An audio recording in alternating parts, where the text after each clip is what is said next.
Hello and welcome to the season recap for season 54 of the Dominion League. We're in Division C this time around. Our first match was against Nisala, and here's one of the games from that match we will feature. Interesting Kingdom. We have a couple choices for draw here, which is Scry Pool, Experiment, or Research. There's a lot of gain in Workshop, and there are many things to gain. You can gain many minstrels, many experiments, control the draw like that. Patrons, Courier, Lighthouses, whatever you like, you could have. There's no plus buy on the kingdom, which is critical. There's gain though through a workshop that we just mentioned. And I think there is a lot of value in trashing down the deck and getting it under control so that you can play as many workshops as possible. Gives you a lot of pile control. And also some draw, because you could gain experiments with workshop and draw with that. Now, we mentioned the options for draw, and this is a very interesting question in this kingdom. Nisala and I had different answers for that question. I see Scry Pool. I like Scry Pool, but also I think it is worth it here because Scry Pool really is the only card in the game that says, draw infinitely many cards as long as they're all actions. It's the most powerful draw card in the game. Experiments are good, and you could control again them easily with workshops, but they're not as good as Scry Pool. So I wanted to build something with Scry Pool. It'll be difficult because you have to dedicate your buy on at least one turn to Scry Pool, but I think it's worth it. So that being said, we both opened with research on our 4. Research is the only form of trashing. I think that needs to take priority over the Scry Pool for now, and we'll get a workshop on our 3. The plan for me is to gain a potion off the workshop, so the potion will be a little delayed, but not that much delayed. Experiments for Nisala. I see my research early, which is very helpful, and I buy a lighthouse. The lighthouse for me is completely fine. Blocks Scry Pool, which is some upside. But more importantly, it's an action in the deck, so Scry Pool will draw more if there are more actions.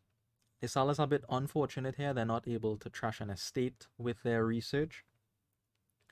Just trashes our copper. And the workshop here, I want to see if they'll get Scry Pool or not. Because you could play without Scry Pool here. I could believe that. Scry Pool is going to be slow. You need to gain the potion and then dedicate your single buy a turn to a Scry Pool. Then there's Wolf Den to think about. So you'd be playing with one potion for most of the game. You'd have to gain that later if you want to remove the Wolf Den. You would need to dedicate 2 buys to Scry Pools to remove the Wolf Den from Scry Pool. So it is a bit of a commitment to get the potion.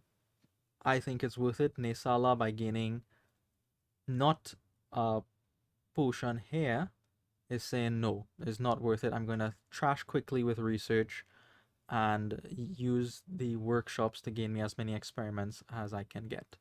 I said, all right, I'll go for my potion. I get Crown here. Crown is going to be crucial when it comes to gains of the workshop in particular. Can boost your draw as well. Minstrel for Nesala is perfectly in line with what they want to do. They get a second workshop. I get my first Scry Pool. Alright, they trash an estate. Down comes the lighthouse. They get another minstrel. This is fortunate. I'm able to pair the crown with a workshop. So I get another workshop. We each have 2 now. I get a minstrel and a second research. Second research is to trash more quickly. Get the wolf den off my back for the research pile. Okay, couple minstrels will come down for Nesala here. Unfortunately, bottom deck in that workshop, but they will set it aside with the research, trashing another estate. They get their first crown. This is very lucky again for me here.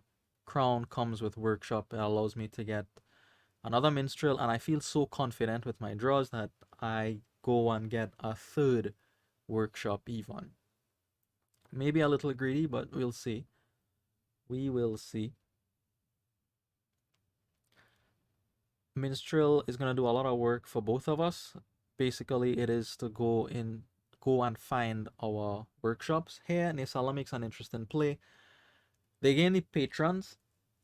I know why they gain the patrons. 1 or 2 patrons is probably enough for the rest of this game in terms of economy. Recall, we have no buy, so you just need $8 in the deck.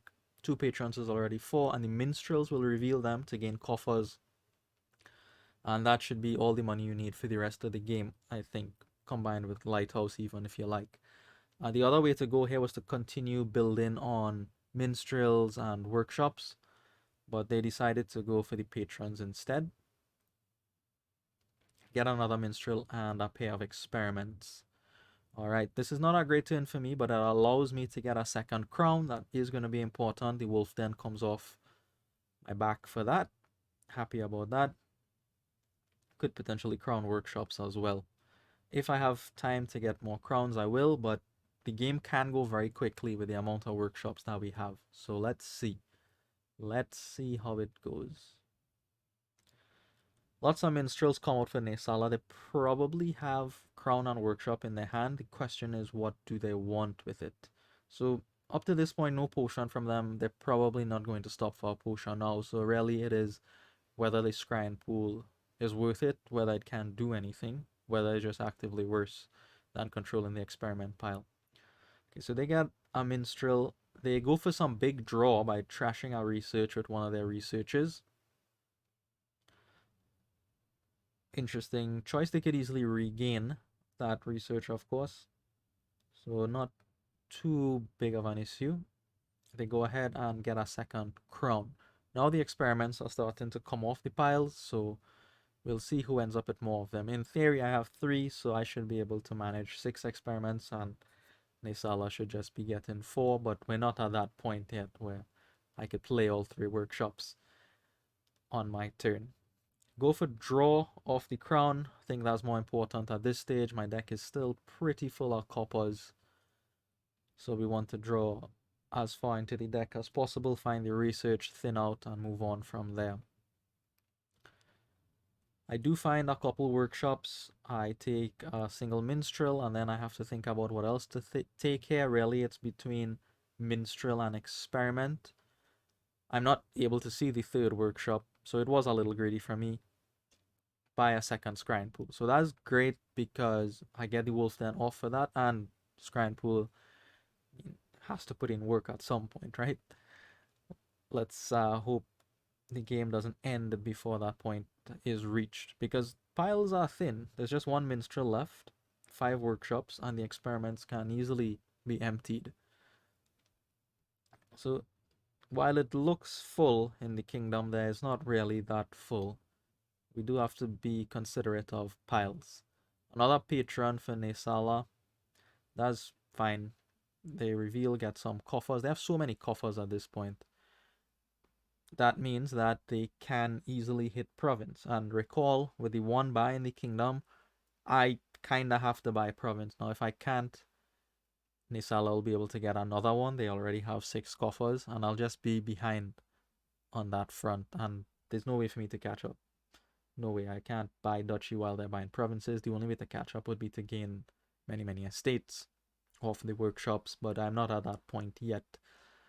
So we need to get to province here. Can we do it? Though we don't have any patrons in the deck. What I can do is draw a lot with Scrying Pool. Great news. Minstrel showed me that there were 3 action cards on top of the deck, so we're happy about that. Alright, so we have all the workshops now, and now I make the play for the patrons. I get another lighthouse. It's money, and fixes the wolf then. Get some coffers off these patrons. Scrying Pool also gets the coffers off the patron. I trash my potion here, wolf then again, and I won't have time to buy Scrying Pool anymore. I need to buy provinces now to keep up with Nesala, so that potion is useless. So I get the last use out of it by trashing it with research.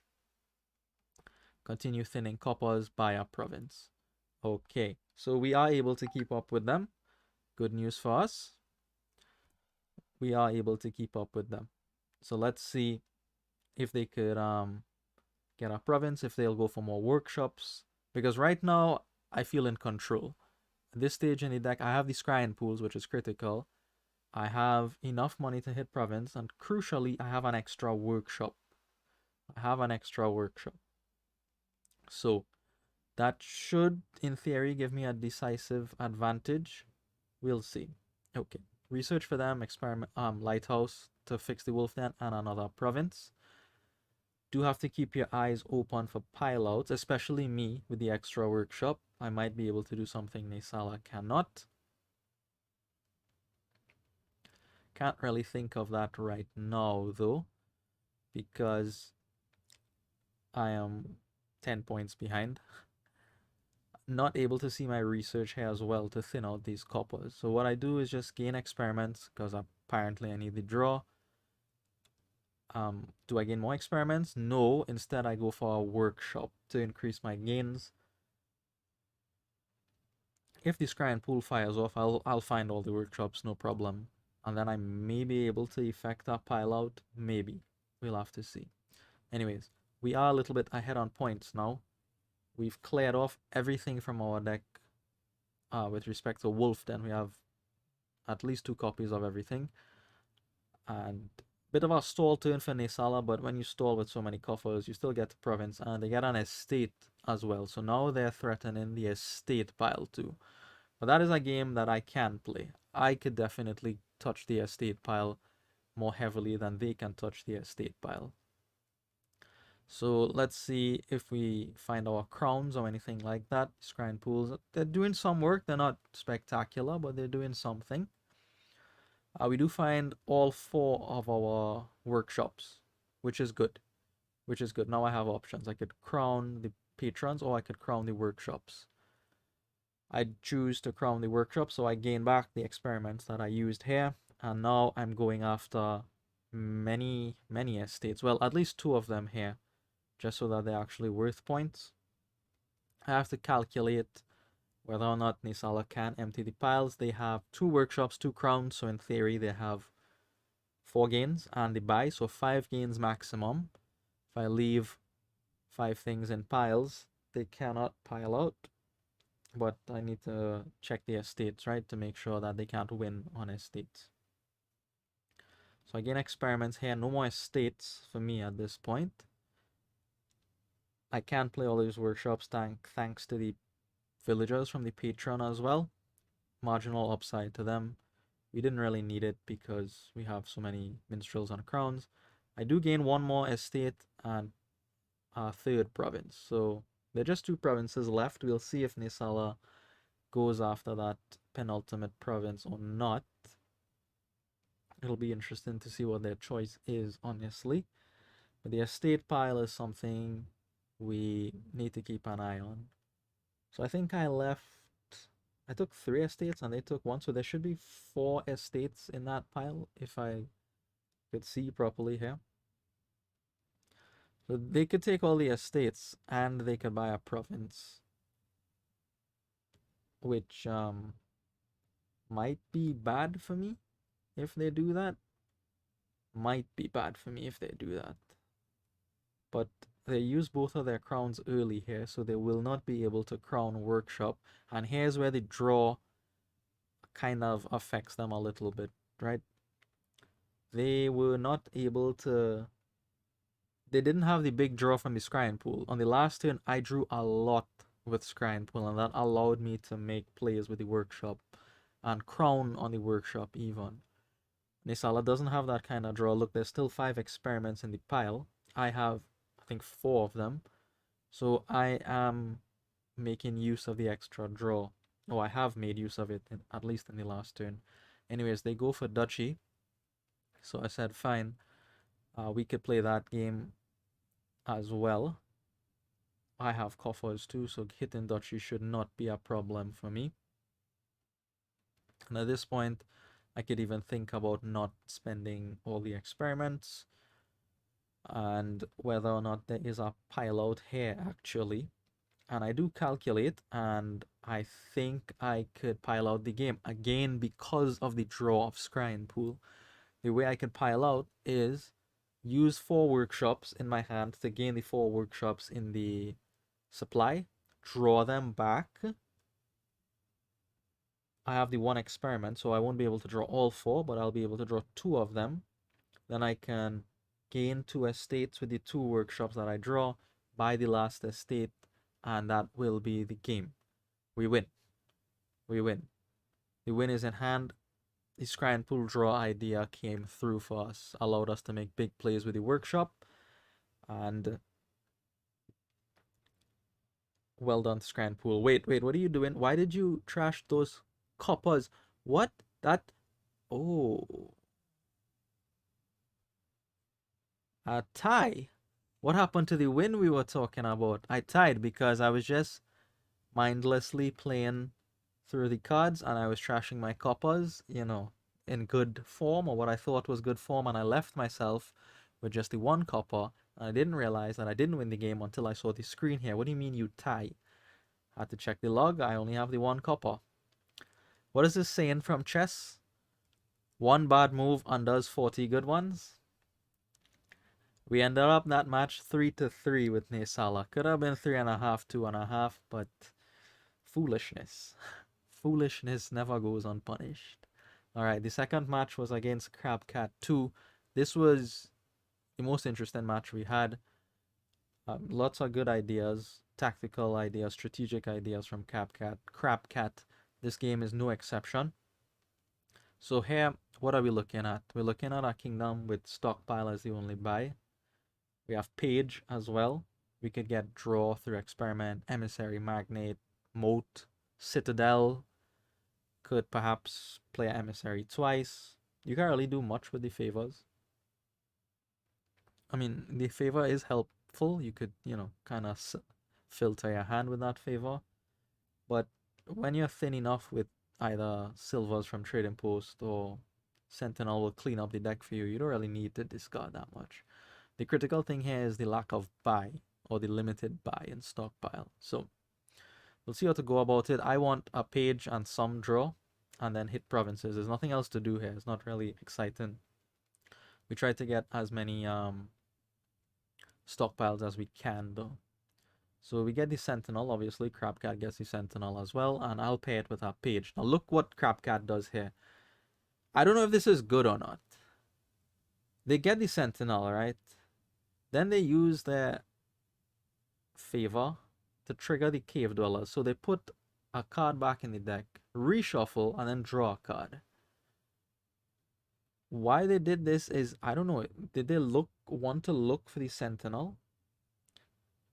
But what this does effectively, they'll buy the page at some point, or maybe they won't, I don't know. But if they buy the page, it'll miss the shuffle. So I didn't like it, and it's such a low probability play to go looking for the sentinel here.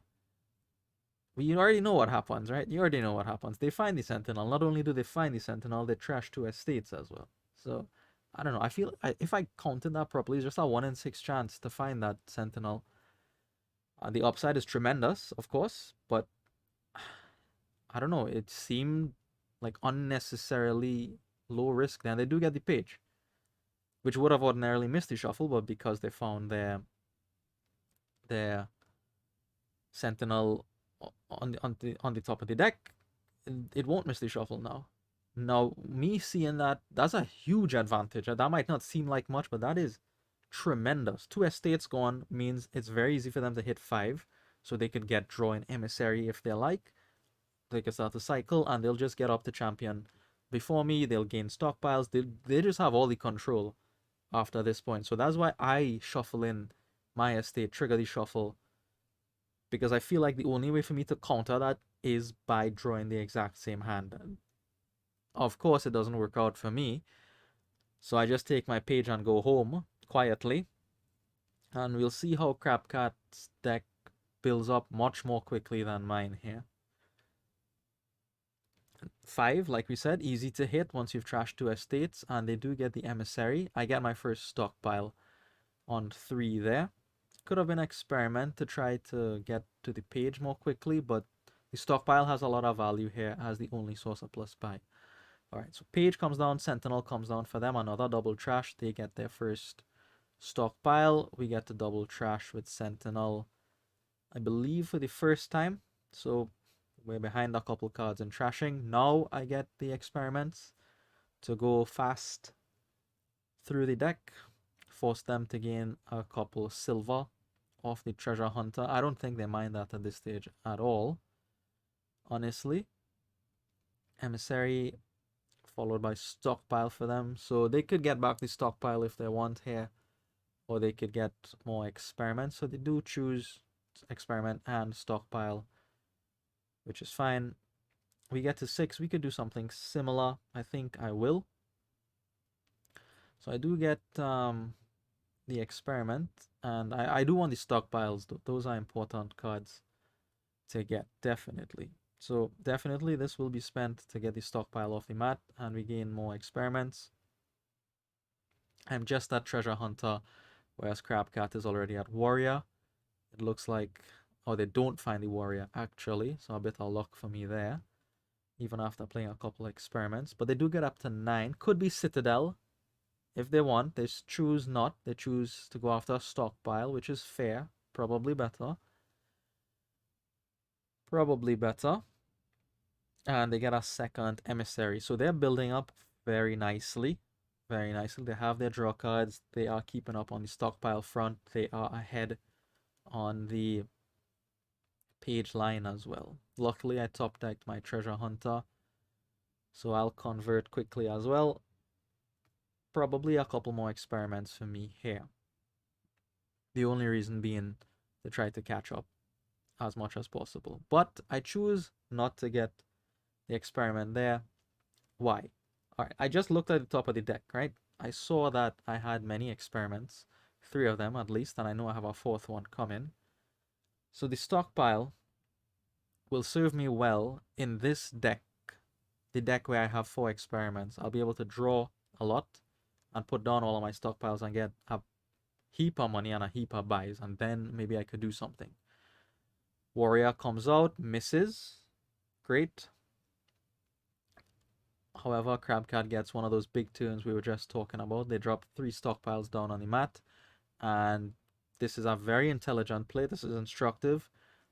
Pay attention to what they're doing here, because they played very, very well through this match. 1 stockpile comes off, and they have options. Citadel, Experiment, another page, maybe another emissary, Magnate, loads of options. But the thing they do here is the absolute correct thing to do. They drain the stockpiles.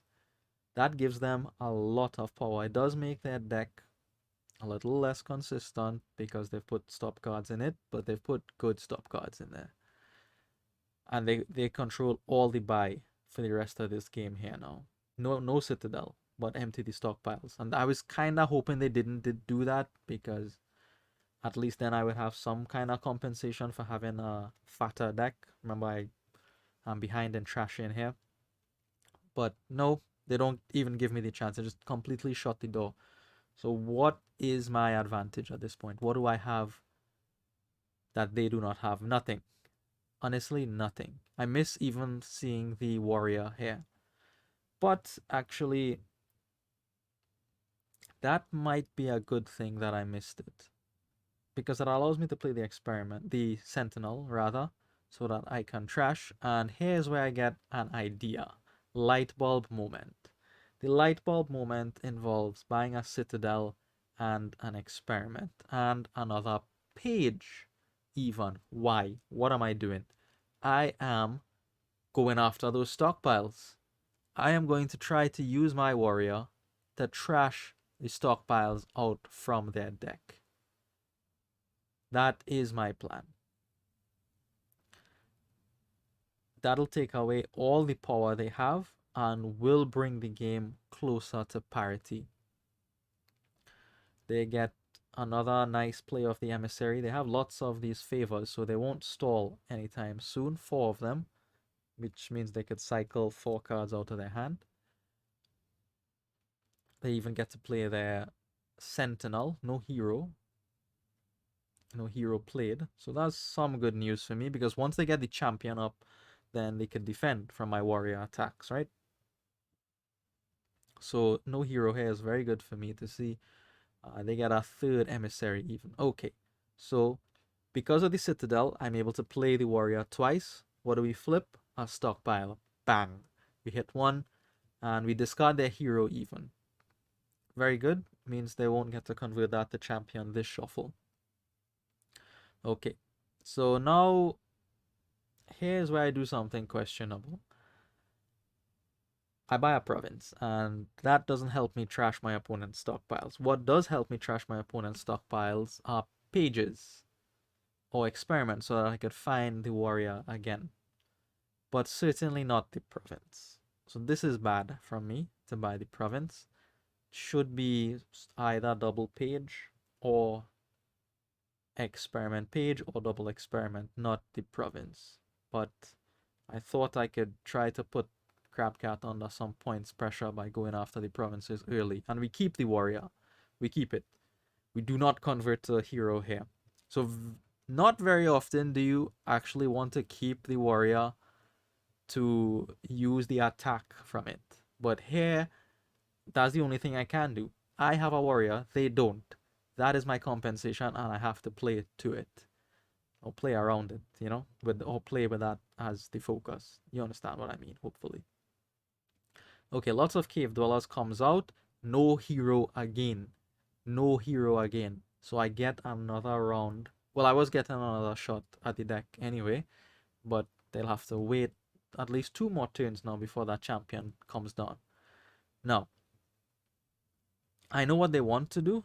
Ideally for them, they would want to get the champion down, play all their emissaries, and then have their choice of how many stockpiles to play. The warrior pressure that I am putting on forces them to think about whether they should use some of their stockpiles now and or whether to try to keep it for that big mega turn later, which they may not see because I might trash it with my warrior. So here they choose. I feel like they have stockpiles in hand because they just have so many. I don't know. But here they choose just to get a page and pass it back to me. So we double up on the experiment because I want to find the warrior, which is at the bottom of the deck here. The sentinel, however, will help me to find it, and we go for a big triple trash, I believe. Yeah, page warrior allows me to knock off a couple stockpiles. So we've trashed 3 of them now. I have no more.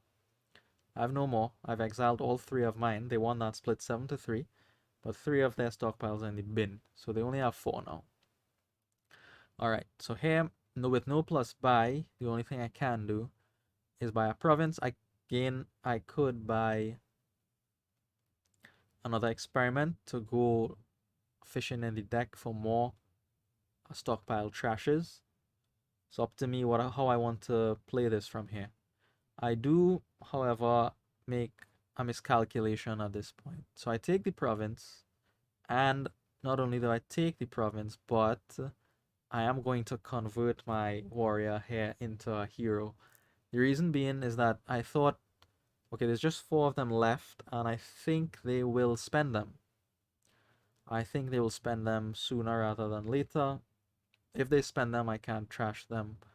But if I don't have a warrior, they can't trash them anyway. So bad thinking and a miscalculation. I thought I wouldn't have enough time to come back and trash the stockpiles, but I should have tried at least one more time. Here the hero comes down, so the champion will come soon.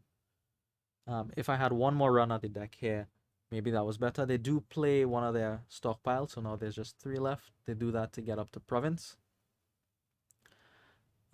I play a page a couple times. I will get the trash with the sentinel, and I'll gain a silver of the treasure hunter. I need the silver badly because I only have $8 in the deck, and I don't have that much draw now that the warrior is not there. Anyways, now I return the treasure hunter to gain a warrior again. Maybe I'll get to land the attack here, but they cycle quite a bit, and I think they find the champion at this point. I'm not sure. No, they don't. They don't find the champion at this point even. So, couple turns I could have maybe gone after their stockpiles. But now they're using them to spike province to keep up with me on the province split here. And they have an extra estate, so they are even ahead, even though we are tied on the provinces. And here, this is an awkward hand because I can't get province. no matter what I play twice here, which is bad. Choose to play the hero twice. I mean, I could have played the treasure hunter. I don't know why I didn't play the treasure hunter. What are you doing? I think I just wanted more gold, but that's not really what you should do. I think all I'm able to do is buy a duchy. But now at this point, I've sort of run out of steam. I would have needed to keep up buying provinces to really ask some interesting questions to Crabcat, but I'm unable to do so, and they have their choice of what to do here. They could buy duchy, for example, without playing the stockpile. They could play the stockpile, go up to province if they want here. Entirely up to them what they want to do. Now that I'm unable to buy provinces, and even here I'm not able to buy provinces, so my deck fell apart very quickly.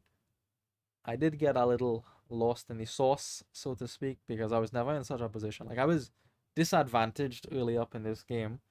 I fought back with the warrior through an uncommon use of warrior, but I wasn't able to make good decisions, or I made some bad decisions by not attacking one more time, perhaps.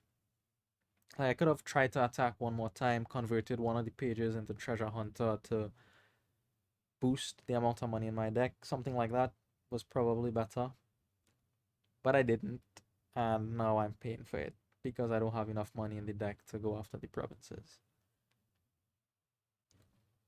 They do spend some time thinking about what to do on this 10 though, and I wasn't really sure what they were thinking about. It seemed like a very clear province and moat, even just for the draw. Province page, maybe, is what I thought they had in their mind, but like I said, they have options now that I cannot contest provinces, or I have not contest provinces. So they were thinking about whether or not to play the other stockpile. That was their final stockpile. They choose to play it to get up to province and duchy, and now I'm just down and out. Behind in points and behind in draw. My deck is fatter. No attack is there to help me get out of the situation. I am outclassed in every category at this point. And around here is where I realize, well, okay, I don't think there's much I could do. I could hope for them to stall, but they have so many favors that doesn't seem likely. They have so many favors on 3 emissaries. No, that just isn't reasonable. Their deck is rock solid at this point, and think they could get up to 8 when they want to. They do, I think, stall here a little bit. I think this is the turn where they are not able to buy province, but they do something very clever. They buy the potion, and at first I was scratching my head. What are you doing with potion? Nobody is interested in vineyards. I completely wrote that off from the beginning of the game. Third province for me here, but I counted the action cards in the deck, and actually now because they lack a plus buy, vineyards are as good as duchies for them, but they're not worth 3 points for me. So they could continue to extend their lead either through duchies like they do here or through vineyards if the potion comes up and they don't have enough money to get to province. I had money for province there. Maybe I should have just tried the penultimate province, but my plan is to try to get the duchies first and then take the penultimate province because that is the point at which I'm most likely to be able to get 2 provinces in a row because they have more junk in their deck at that point. I have more money, more treasure cards because I've gone through the page line a couple more times. So it is easier for me to get to province twice than it is for them to get to province twice. So we just wait in here until the duchy is empty and then I'll pull the trigger to get the penultimate province. Here, I believe they do get up to enough for duchy. I think. Yeah, they get the last duchy, and alright, we pull the trigger, we take the penultimate province and cross our fingers, but unfortunately, we don't get there. The cave dwellers is just doing too much work, and they find enough money to get up to the final province. So this was very exciting, especially in the middle game. Could have made a few better decisions in the middle there, but I was just impressed with myself that I found the idea to attack with the warrior, and it panned out. It panned out. I trashed more than half their stockpiles, or 3 out of 7. I can't remember if I trashed 3 or 4. Anyways, that match ended up 3-3. Could have easily ended up 4-2 in their favor, but we come out of that with a tie. All right, next up we have Shawnahan, and here we have this kingdom, which turned out to be quite explosive at the end here. So I get to open with Guardian so that I could get to Recruiter early. We want to get a lot of actions and replace, basically. That's how we want to play the end game, with replace. There is no plus buy except for the fortune, so maybe we'll think about that if we could uncover it quickly. One of the ruins might have a plus buy too. But really, I think is a big replace game. And we need to get thin so that the city quarter draws a lot, hence the reason for the recruiter. So Shawnahan is not able to get the Guardian first up to get the recruiter on the first shuffle. But what they do here is actually peculiar. You'll see what I mean. 4, and they open with Death Guard. Unfortunately for them, honestly, they get the Ruin Market. So they get the plus buy from that. That's not guaranteed. That wasn't at the top of the pile. And I really didn't know why they opened with Death Guard. I mean, people don't typically do that. Squire and Death Guard is the play here. Alright, so I get a Gladiator to try to uncover the fortune. I know there's a plus buy down there, so we'll go get that. They get their Recruiter, and unfortunately for me, my Recruiter is at the bottom of the deck. In a game, another game at Shona, I think game before this, my remake bottom deck, so that's why I made that comment in the chat there. Anyways, we get a Squire ourselves. I don't really like the Squires, honestly. I don't think they do very much for you. Squires also plus buy. So like 1 you get for plus buy, but beyond that, I don't care for them. I just don't think they're that good. You could trash them to gain replaces. That's what they're good for, really. Okay, so we need to keep trashing. They got a mountain village, which is very nice. I like the mountain village. I would also like a mountain village at some point. They could let you play a recruiter twice in a shuffle, for example. That's excellent. We get up to a second recruiter here. I really should take that. Don't take the replace, man. You see, this is hindsight. I don't know what the replace was for. Who that's for? That should have been a recruiter. Anyways, more squires for Shawnahan. Again, I don't really like it, but I do end up picking up a few more myself. Do get to trash 1 gladiator off the pile here. 6 and 3 buys. Could be another recruiter. I don't know why I don't have a second recruiter at this point. But really here I'm thinking about whether or not I should include a city quarter in the deck. So I could do something like village squire city quarter, for example. That is possible. Instead, I just go for a single archive, no city quarter, because I don't think the deck is ready for that yet. Maybe one more shuffle, like if I trash once with the recruiter and the replace, then I'll feel more comfortable about the city quarter, but not right now.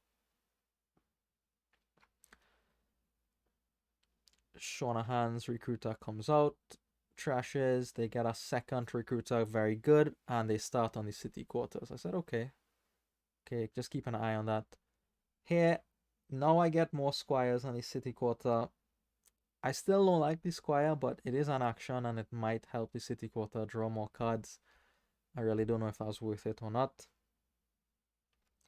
Shawnahan's Death Guard finally gets trashed. I think they've also trashed both ruins out of their deck.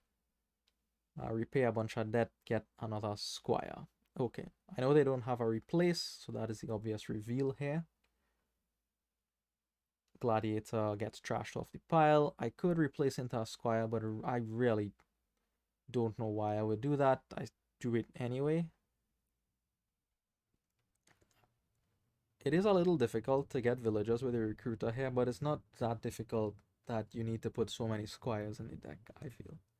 Okay, so they trashed their ruined market here, actually, which I thought was interesting, but there's lots of squires, so who cares? And they go ahead and they buy more death cards. I would love to hear the idea behind all these death cards, because I'm really not seeing it.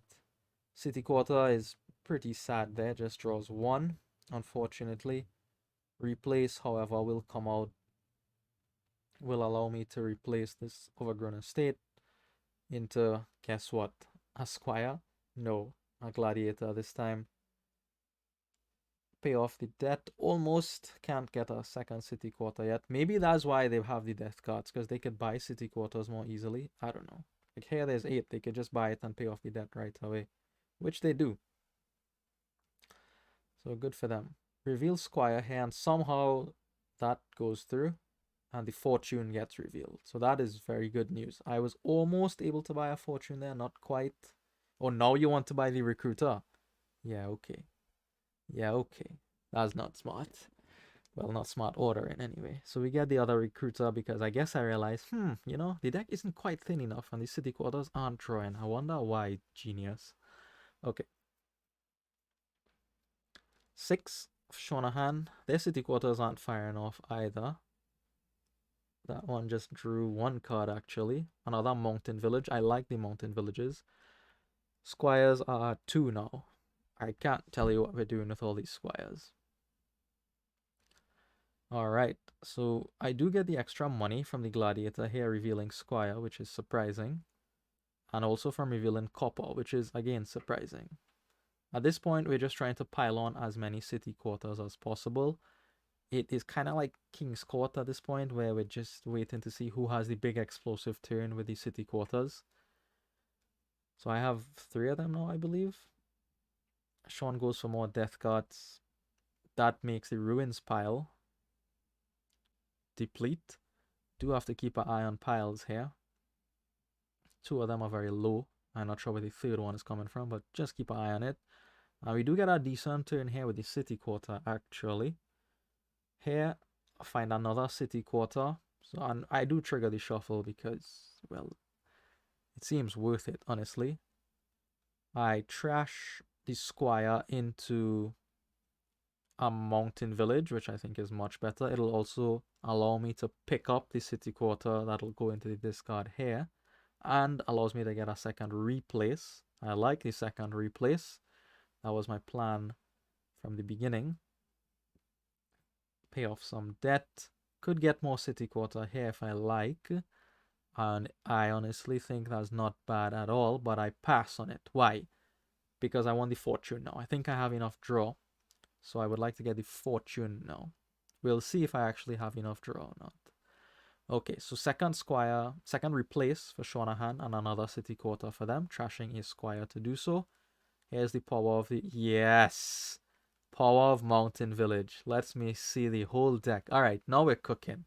Now we have options. So I could get loads of money off this gladiator. Not a problem. Could gain silver off these squires. Why?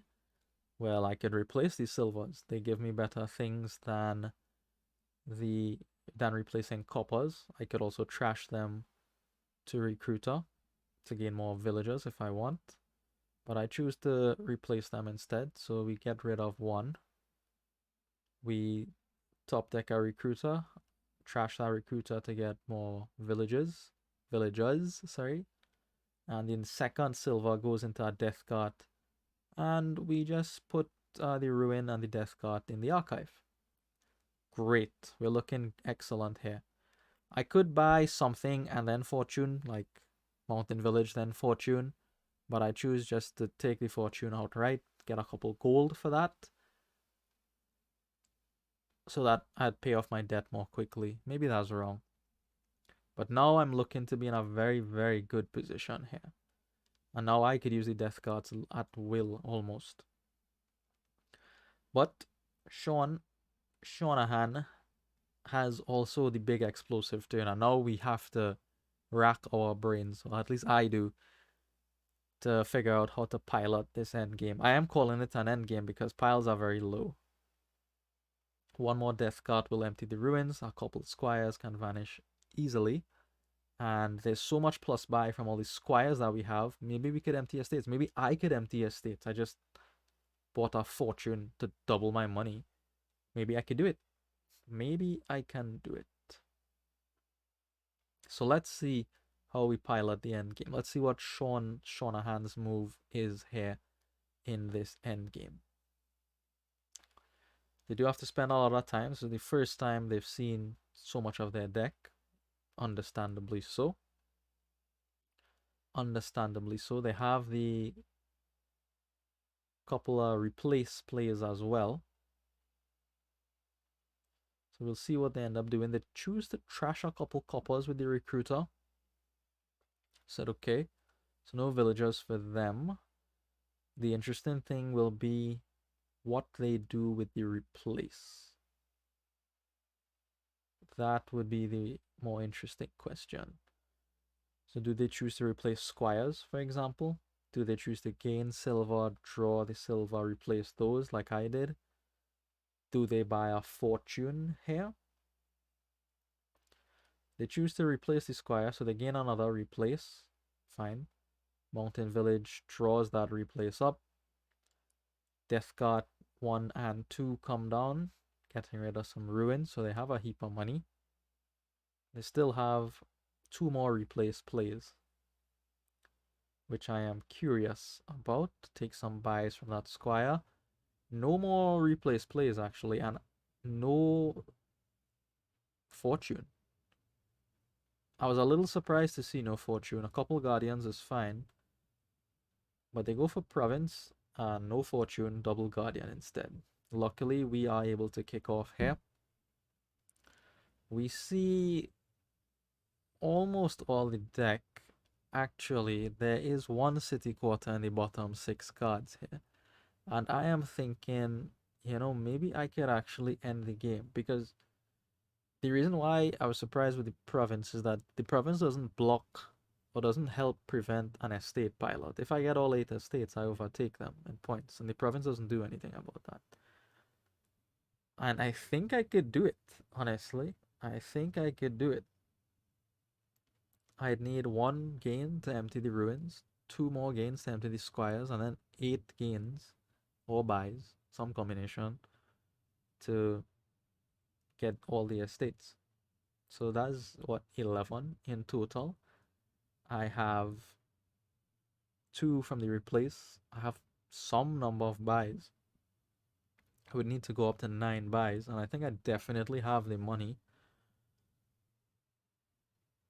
because I bought the fortune last turn. So can I get 9 buys really is the question here. But the problem is I'm not seeing all of my deck. I would really need to see all of the deck to count how many squires I have, because I don't know. I genuinely don't know if I have more squires. And I may get a plus buy from the death guard too. I don't know. I don't know. So I need to draw the rest of the deck here in order to decide whether or not I could empty the game or not. So I still don't find the final city quarter, and I have to think about what to trash here. And I may not have made good choices at this point. Choose to trash. I'm thinking about trashing the squire, but that means giving up a couple buys. I said, okay, fine, I'll do it. It also means that I populate the discard, which means the mountain village will not draw through the deck. And actually, I may have needed that extra card from the mountain village because the city quarter is in the bottom 2 cards. That's not good at all. And now I have no way to find that city quarter. If I had it in hand, I could make plays like replace into death card, replace into squire, draw those cards back up, and then play them. That might give me a way to empty the game on estates, squires, and ruins. But right now, I can't do that. The only consolation here is that I know there's a city quarter for my next turn. Hooray, I guess. I don't even know if that was worth celebrating.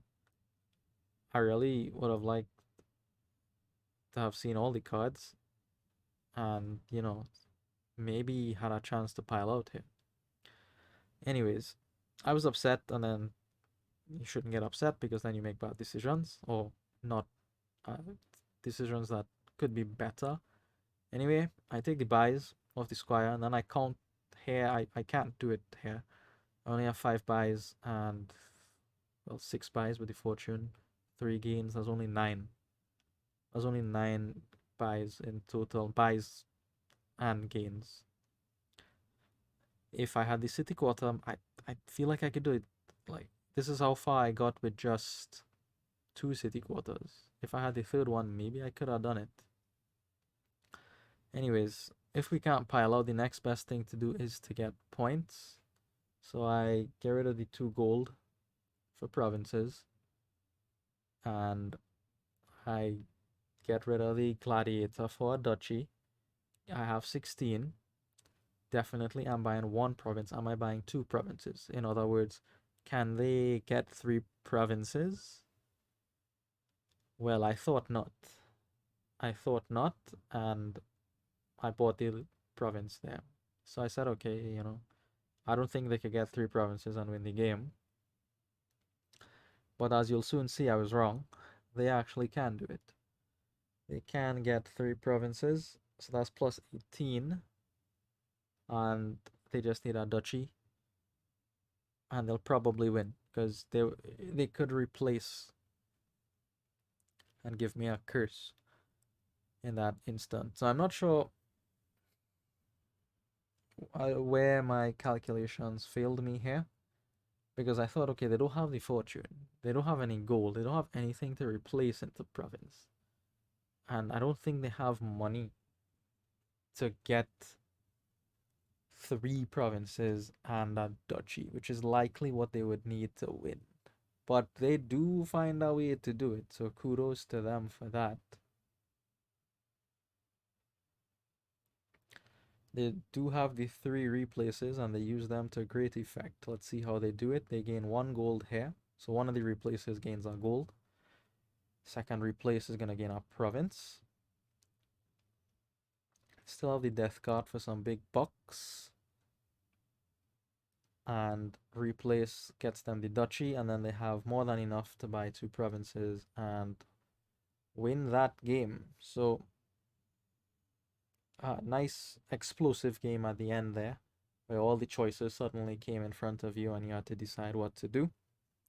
But we falter in the end game again here, and Shanahan takes that match 4-2. Next up is Scumpy, and this game was a lot of fun. It was very fast, but it was a lot of fun. So the fun comes from the League of Bankers, the ally there. All right. You could get lots of money on your turn. How do you get favors from Guildmaster? Guildmaster gets favors when you gain things. We have an excellent gainer here. In University, Druid gains Wisp as well. So it turned out to be a lot of fun. Let's see how we build through it. Potion opening is nice. Druid for me seems very obvious because the Druid has 3 great effects. Allows me to trash, allows me to gain Wisps, which will draw sometimes, and allows me to filter with the wind. 2 cards, draw 2 cards, discard 2. Scumpy opens very nicely here with our storeroom. I open with the Druid instead. The storeroom is going to turn out to be much better than the Druid because the cycling is just tremendous. 4 for them here is great because they are able to get silos now. Just gets them into their potion much more quickly. Here I'm also able to get silos, so not that far behind here. Druid misses the shuffle here again, but what can you do? I was able to get the University, which I wanted more than playing the Druid. So they cycle a bit, they get their first University, I get silos. Obviously, I'm a little bit behind here because of first player, but also that storeroom is going to put in a lot of work and allow me to be even further behind. I mean, the Druid missing was kind of bad too, because I would have loved to have a Wisp early, but what can you do? Okay, so they gain a band of Misfits.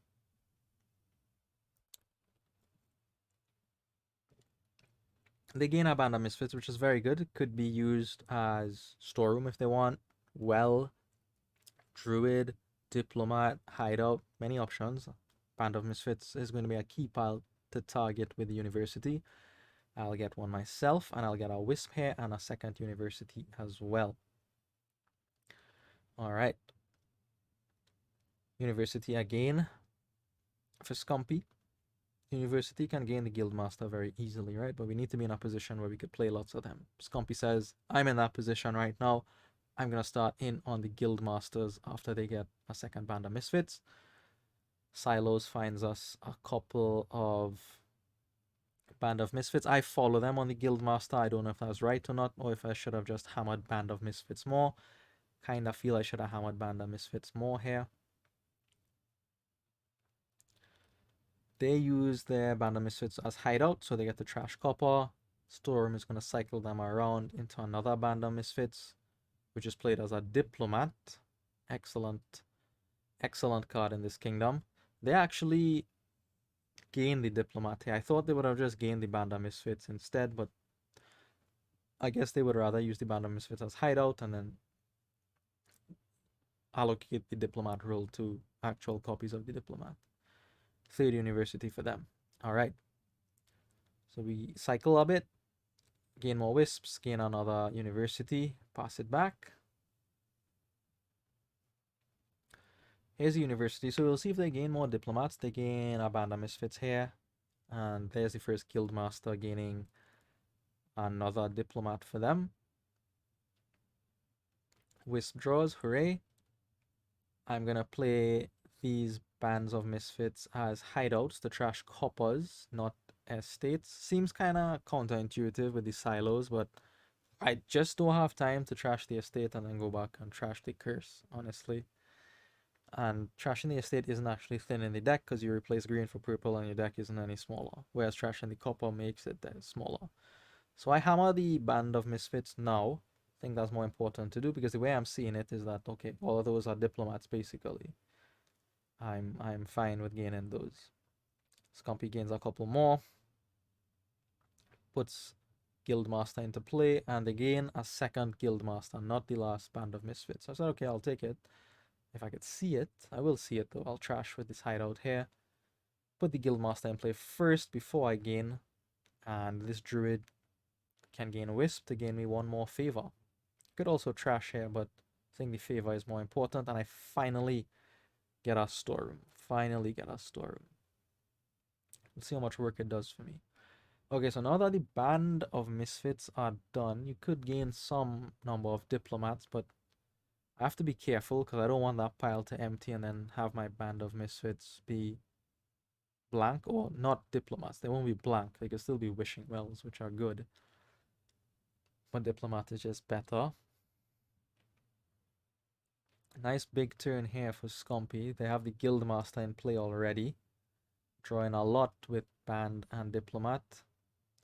And the second Guildmaster comes down actually. So they will start to collect these favors. They gain a third Guildmaster, a University, and a Diplomat. That's plus 6 favors for them. Money is starting to roll in now. Diplomat to draw cards. I'm keeping this potion here because I'd like to buy a golem. I think that is going to help a lot.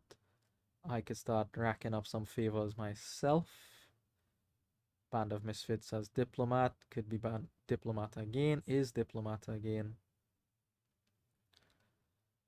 I go ahead and I gain a lot of Guild Masters on this turn, but this turns out to be a little dangerous actually because the piles are thin.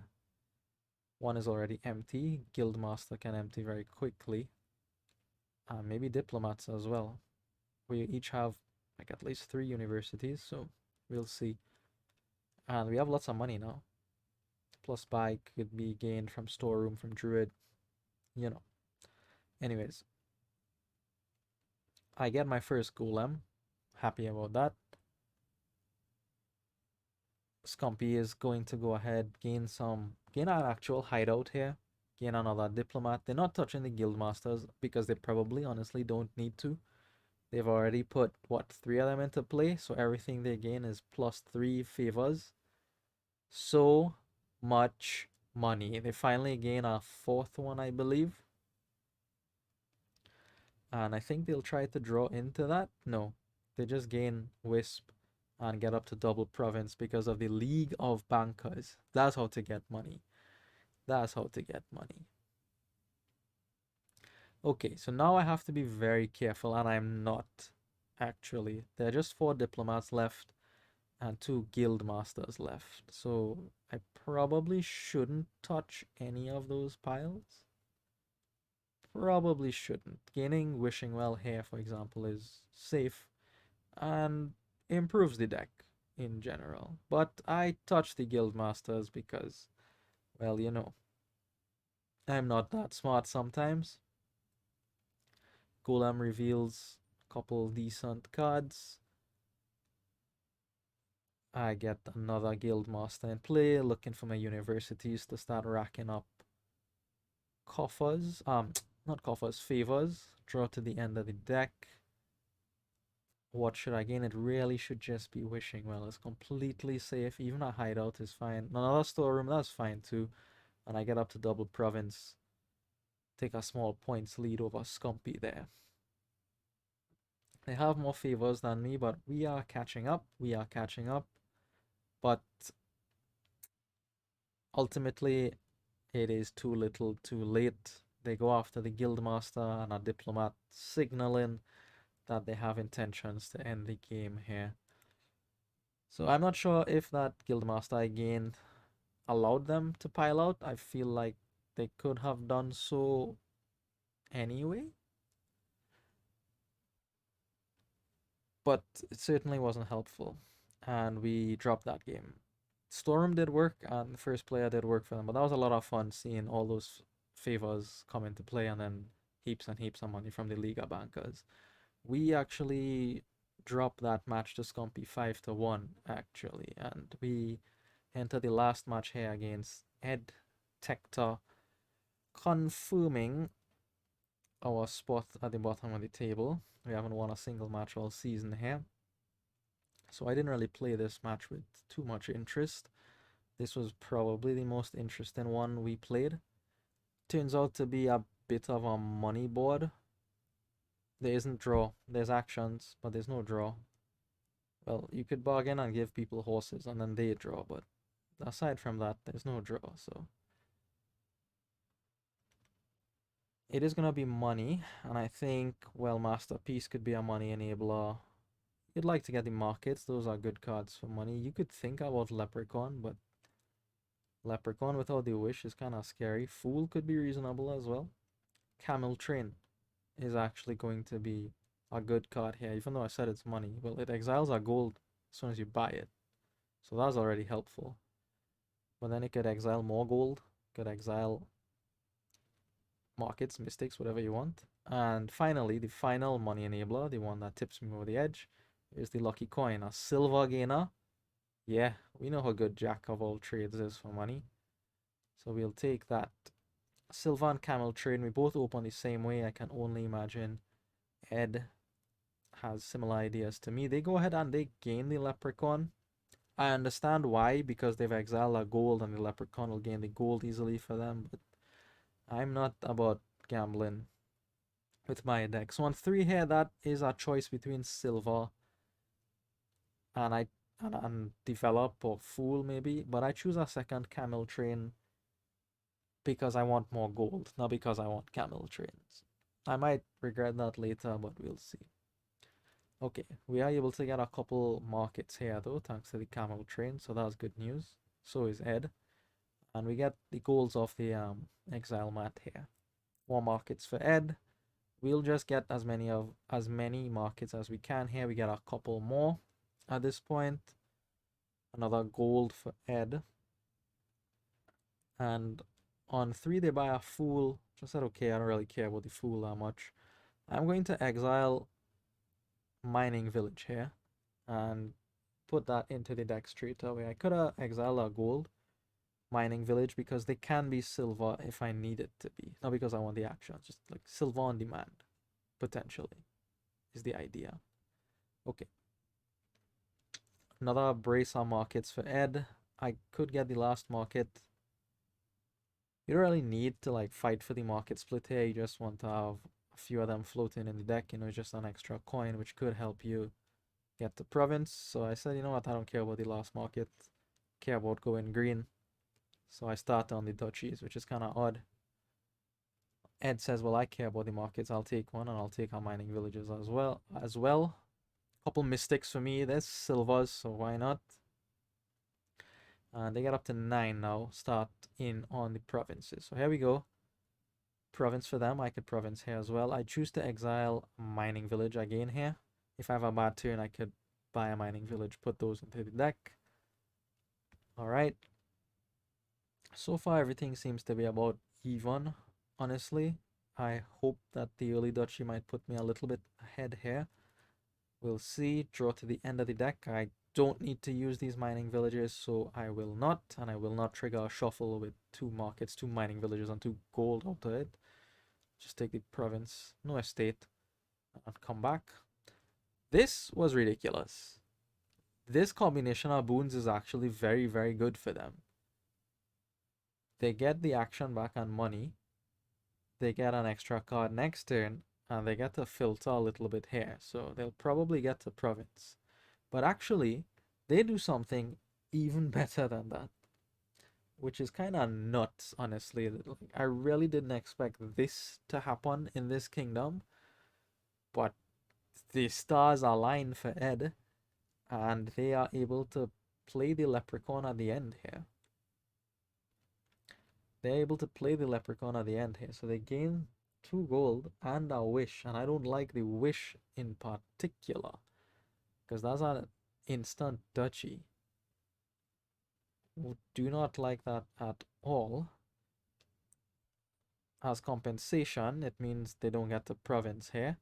I need to guess right to get to province. I was like, hell yes, we'll take that copper, we'll take that slice of luck and go with it. Put them under a little bit of pressure. And we already have province again here, so it's up to them to decide what they want to do. They get another great boon, the Sun's Gift. So next turn they probably have money for province. They have more than enough money for province here. I don't understand this. This is, I feel, above average for that deck to get to 13 and 2 buys, laughing at my duchy that I bought to try to counter first player. I buy the province anyway and tell them, alright, find your market and find enough money to get to province estate to win here. I call them out correctly, actually, here. They're not able to get to province. They use their wish even for a mining village, not a duchy. They liquidate it and they only get up to 7. So they take province, duchy estate, pass it back to me. I'm almost there. I just need 1 more coin from this mystic to get the province and win the game. I guess for silver, because I haven't seen a lot of silver in the deck so far. But silver is not on top of the deck. Copper is on top of the deck, which also would have won me the game. I was thinking about guessing copper, but I thought I've seen 3 or 4 of them so far. So silver is more likely to get me the money I need. We miss, and then we miss out on winning that turn. Alright, maybe they stall a bit here, but they don't. I think they cleared the top of the deck on that turn, right? Or the turn before, I'm not sure. Either way, they don't stall. Oh, they do. I was wrong. Duchy, but I stall again, estate. And this time they don't stall. Yeah. And they buy the province to win the game. We also dropped this match to Ed 4-2. This was a little rough, the money game, but that's how it goes sometimes. And here are the standings for season 54. I'm at the bottom there, so I'll move into the D division next season. It seems like my skill level right now is somewhere between C and D because I'm able to promote into C quite easily, but then I don't stick around in C for more than a season. I think I have to work on my end games. Anyways, thank you for watching, and I'll see you next season. Hopefully, we'll have the new expansion by that time. See you.